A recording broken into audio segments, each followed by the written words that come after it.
ধরেন আপনার এলাকায় এই মুহূর্তে আপনার পাশ দিয়ে বয়ে চলা নদীতে একটা লাশ ভেসে উঠলো, তখন আপনি তৎক্ষণাৎ পুলিশকে খবর দিলেন যে এই লাশটাকে উদ্ধার করার জন্য, যে এই লাশটা এসে উদ্ধার করে পোস্টমর্টেম করে যে আইনগত প্রক্রিয়া আছে সেগুলো মেনটেন করার জন্য পুলিশ আসলেন।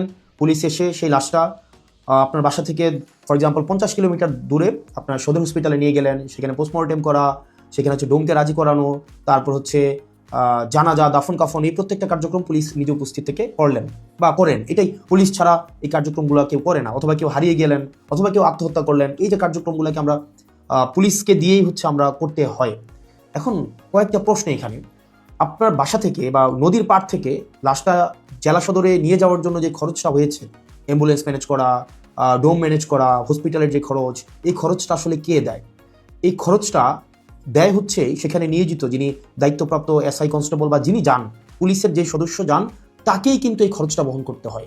যেই 10-15 হাজার টাকা খরচ হয়, তাকে এই খরচটা বহন করতে হয়। যদিও সরকারি নিয়ম আছে যে এই খরচটা ফেরত দেওয়া হয়, কিন্তু যেই টাকা খরচ হয় আর যেই টাকা ফেরত দেওয়া হয়, ফর এক্সাম্পল 10,000 টাকা যদি খরচ হয়, সেখানে ফেরত দেওয়া হয় 500, 1,000, 2,000 টাকা। তো সেটা দেখা যায় খরচ হওয়ার তুলনায় প্রাপ্তির যেই ব্যবধান, সেটা দৃশ্যমান অনেক বেশি ব্যবধান। তো এই পুরো খরচটা কিন্তু পুলিশকেই বহন করতে হয়।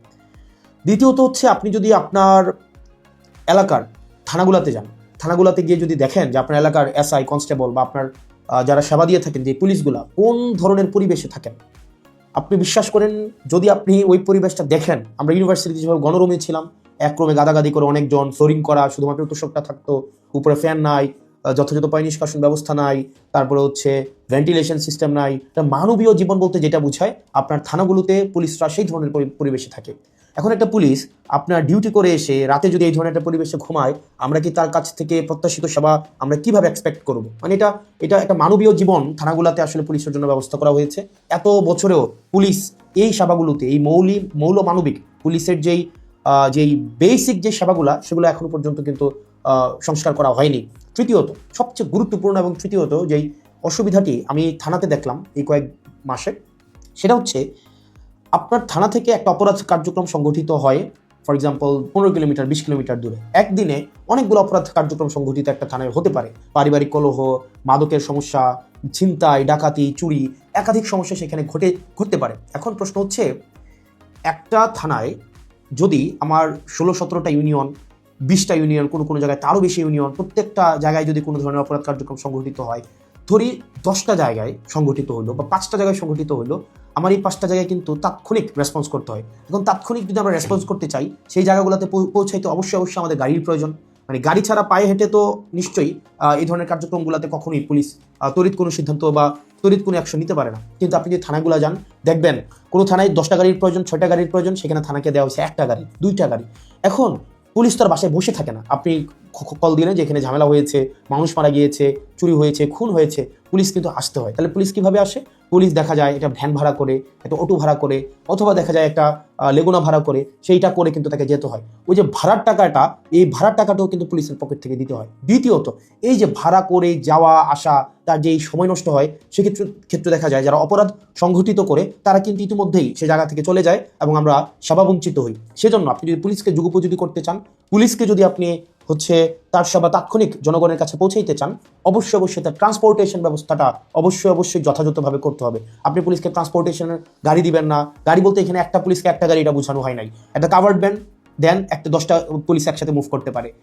তারপর হচ্ছে একটা থানায় যদি আপনি 5টা 6টা গাড়ি দেন, তাহলে সেক্ষেত্রে কিন্তু ওই এলাকার অপরাধ কার্যক্রম অবশ্যই দৃশ্যমান কমে আসবে। কারণ পুলিশ ইমিডিয়েট রেসপন্স করতে পারবে। কারণ পুলিশ যদি ইমিডিয়েট রেসপন্স করতে না পারে, অপরাধ সংঘটিত হয়ে যাওয়ার পরে যদি রেসপন্স করতে হয়, সেক্ষেত্রে দেখা যায় দিন শেষে অপরাধী কিন্তু পালিয়ে যায়। সেজন্য পুলিশের দক্ষতা, পুলিশের সেবা যদি আপনি জনগণের দ্বারগোড়া পৌঁছাতে চান, অবশ্যই আপনি ট্রান্সপোর্টেশনের ব্যবস্থা উন্নতি করতে হবে।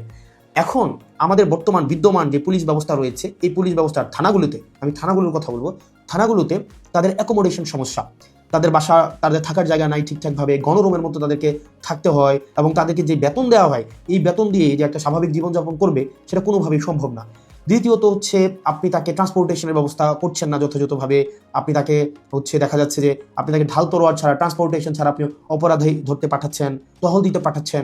সেক্ষেত্রে কিন্তু তাকে ট্রান্সপোর্টেশন ম্যানেজ করা এবং সেখানে যে ভাড়া মেটানো সেটাও কিন্তু তার পকেট থেকেই করতে হয়। সরকার যে অ্যালটমেন্টটা দেয়, সরকার যে বরাদ্দ দেয় সেটা খুবই খুবই প্রয়োজনের তুলনায় অপ্রতুল।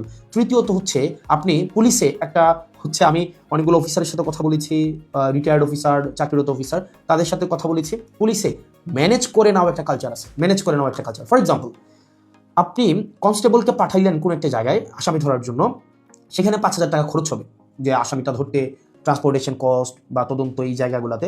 তখন কনস্টেবল তার মানে ঊর্ধ্বতন কর্মকর্তাকে উনি বললেন যে স্যার টাকা কোথায় পাবো, তখন বলে ম্যানেজ করে নাও। এখন ম্যানেজ করে নেওয়া অর্থ সেটা নিশ্চয়ই আমরা বুঝেছি, ম্যানেজ করে নেওয়া বলতে কী বোঝাচ্ছে। এবং আরও শঙ্কার বিষয় সেটা হচ্ছে পুলিশের অনেক বড় বড় প্রোগ্রাম হয়। এই প্রোগ্রামে অনেক ক্ষেত্রে, সব ক্ষেত্রে না, কিছু কিছু প্রোগ্রাম আগে হতো, এখন বর্তমানে আছে কিনা এটা আপনারা জানাবেন। আগে এরকম নাকি হতো, মানে পুলিশের অনেকেই জানিয়েছে এরকম নাকি হতো, একটা বড় প্রোগ্রাম হবে, এই প্রোগ্রামে দেখা যায় ঊর্ধ্বতন কর্মকর্তারা অধীনস্থ কর্মকর্তাদের হচ্ছে ভাগ করে দিত যে খাবারের দায়িত্বটা তোমার, ডেকোরেশনের দায়িত্বটা তোমার, লাইটিংয়ের দায়িত্বটা তোমার। তো এখন টাকা আসবে কোন জায়গা থেকে? ম্যানেজ করে নাও। তো দেখা যায় অধস্তন কর্মকর্তারা সেটাকে ম্যানেজ করে নিতেন। তো নিশ্চয়ই ম্যানেজ করাটা সরকারের দায়িত্ব, ম্যানেজ করা তো অবশ্যই কোনো কর্মকর্তা কর্মচারীর দায়িত্ব না। কিন্তু দেখা যায় অধিকাংশ ক্ষেত্রেই সরকার যে বাজেট বরাদ্দ দেয় পুলিশকে, এবং যেই পরিমাণ পুলিশের প্রয়োজনীয়তাটা, যেই পরিমাণ আমরা দেখলাম ল অ্যান্ড অর্ডার রিস্টোর করার ক্ষেত্রে, সামাজিক শৃঙ্খলা বজায় রাখার ক্ষেত্রে, শুধু যে গুম খুন এগুলো হচ্ছে নিরসনের ক্ষেত্রে পুলিশের অবদান বা পুলিশের কার্যক্রম বিষয়টা এমন না। স্বাভাবিক শান্তি শৃঙ্খলা, নিরাপত্তা, জীবনমালের নিরাপত্তা নিশ্চিত করার ক্ষেত্রে কিন্তু পুলিশের স্বাভাবিক অনেক ধরনের কার্যক্রম হয়। আপনার পরীক্ষা ডিউটি থেকে শুরু করে অনেক ধরনের কার্যক্রম হয়, এবং পুলিশেরকে আরও বিভিন্ন কাজে ব্যবহার করা হয়। যেমন এটা খুবই খুবই, আমি পার্সোনালি এই জিনিসটাকে আমি সবার সামনেই বলছি, এই জিনিসটাকে আমি পার্সোনালি এই জিনিসটাকে কখনোই ওয়েলকাম করবো না। অপ্রয়োজনীয় প্রোটোকল দেওয়া, যে যদি এলাকায় এমপি যায় পুলিশকে দেখা যায় প্রোটোকল দিতে, মানে অপ্রয়োজনীয়। দেখা যায় ওসিকে আমরা অতীতেও দেখেছি, ওসি সবসময় হচ্ছে আপনার এমপির সাথে সাথে থাকতে হয়, থাকেই থানায় একটা গাড়ি। এখন একটা গাড়ি নিয়ে যদি আপনার ওসি বা অন্য কর্মকর্তারা আপনার এমপির সাথে সারাদিন ব্যাপী থাকতে হয়, যেখানে যায় সেখানে যেতে হয়, তাহলে ওসিও কিন্তু তার স্বাভাবিক থানা কার্যক্রম করতে পারে না, সাধারণ মানুষ সেবাবঞ্চিত হয়। একই সাথে সাথে যেটা গাড়ির, এই গাড়িটাও কিন্তু অপচয় হয়। সেজন্য, এবং আপনারা জেনে থাকবেন যে এমপির সাথে পুলিশ সবসময় থাকে, কিন্তু এটা কিন্তু কোনো নিয়মে নাই, কোনো প্রোটোকলে নাই। এমপির সাথে পুলিশ থাকবে, এটার কোনো প্রোটোকল নাই, কোনো প্রোটোকলেই নাই। এটা হচ্ছে আগে রাজনৈতিক যে কালচার ছিল, রাজনৈতিক কালচারে পুলিশ এমপির একটু নজরে পড়ার জন্য বা একটু স্বাভাবিকভাবে কার্যক্রমগুলো পুলিশকে রাজনীতিকীকরণ হওয়ার কারণে পুলিশ যে স্বপ্রণোদিত হয়ে সব ক্ষেত্রে করেছে বিষয়টা এমন না, পুলিশকে করতে বাধ্য করা হয়েছে ক্ষেত্র বিশেষে। তো সেজন্য আমরা যদি পুলিশের সেবাটাকে জনগণের দোরগোড়ায় পৌঁছাতে চাই, আমরা যদি চাই জনগণ যথাযথভাবে পুলিশের সেবাটা পাক, তাহলে কিন্তু অবশ্যই আপনি পুলিশের, বিশেষ করে থানা পর্যায়ে থানা পুলিশের, কারণ সবচেয়ে বেশি কিন্তু থানায় পুলিশকে সাধারণ মানুষ দেয়, আপনি থানার পুলিশের অবশ্যই আপনি তার আবাসন ব্যবস্থা নিশ্চিত করতে হবে, যথাযথভাবে তার বিশ্রামের পরিবেশ আপনি নিশ্চিত করতে হবে, নিরাপদ পানির ব্যবস্থা নিশ্চিত করতে হবে, খাবারের ব্যবস্থা নিশ্চিত করতে হবে, এবং তার ডিউটির এখানে একটা প্রোটোকল আপনি নিশ্চিত করতে হবে। আপনি 24/7 একটা মানুষ কখনোই, একটা স্বাভাবিক মানুষ স্বাভাবিকভাবে কখনোই ডিউটি করতে পারে না। 2 নম্বর বিষয় হচ্ছে ট্রান্সপোর্টেশনের ব্যবস্থাটাকে আপনি নিশ্চিত করতে হবে। একটা থানায় একটা গাড়ি দিয়ে একটা থানা কখনোই চলতে পারে না, 2টা গাড়ি দিয়ে একটা থানা কখনোই চলতে পারে না। আপনি পুলিশের উপর চাপিয়ে দেবেন যে ম্যানেজ করে নাও। পুলিশ যখন ম্যানেজ করতে যাবে তখনই কিন্তু জনগণ পুলিশের হচ্ছে একটা সাংঘর্ষিক অবস্থা তৈরি হয়, তখনই হচ্ছে উৎকোচ গ্রহণের হচ্ছে এক ধরনের বৈধতা মানসিকভাবে উৎপাদিত হয়। সেজন্য আমরা পুলিশকে এই ম্যানেজ করে নেওয়ার প্রবণতায় না ঠেলে দিয়ে সরকারের কাছে এই বিষয়গুলো নিয়ে আমাদের আহ্বান থাকবে বাজেট বৃদ্ধি করা, এবং সেগুলোর হচ্ছে আমাদের যে টেকনিক্যাল জায়গায় আমাদের রিসোর্স সেখানে হচ্ছে আমাদের ইনস্টল করতে হবে। তৃতীয়ত তার মানে অ্যাকোমোডেশন, তারপর হচ্ছে ট্রান্সপোর্টেশন, আর হচ্ছে 3 নাম্বার যেটা হচ্ছে অযাচিত যেই রাজনীতিকীকরণের যে বিষয়টি রয়েছে, সেটি থেকেও পুলিশকে আমাদের মুক্তি দিতে হবে। সাধারণ জনগণ এবং পুলিশের মাঝখানে কোনো মধ্যস্বত্বভোগী থাকা কখনোই উচিত না।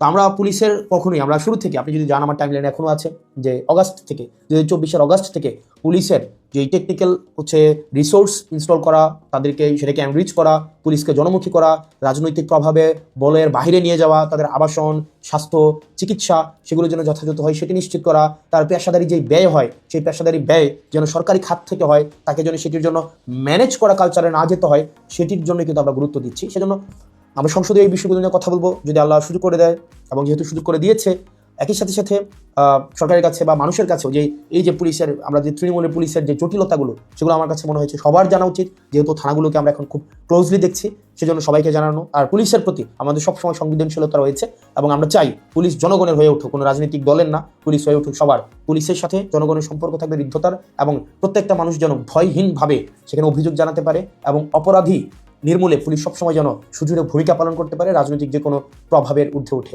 পুলিশের আবাসন সমস্যা, ট্রান্সপোর্টেশন সমস্যা, পুলিশের বাজেট বৃদ্ধি এবং পুলিশের ম্যানেজ করে নেওয়া কালচার থেকে পুলিশকে অবশ্যই মুক্তি দিতে হবে।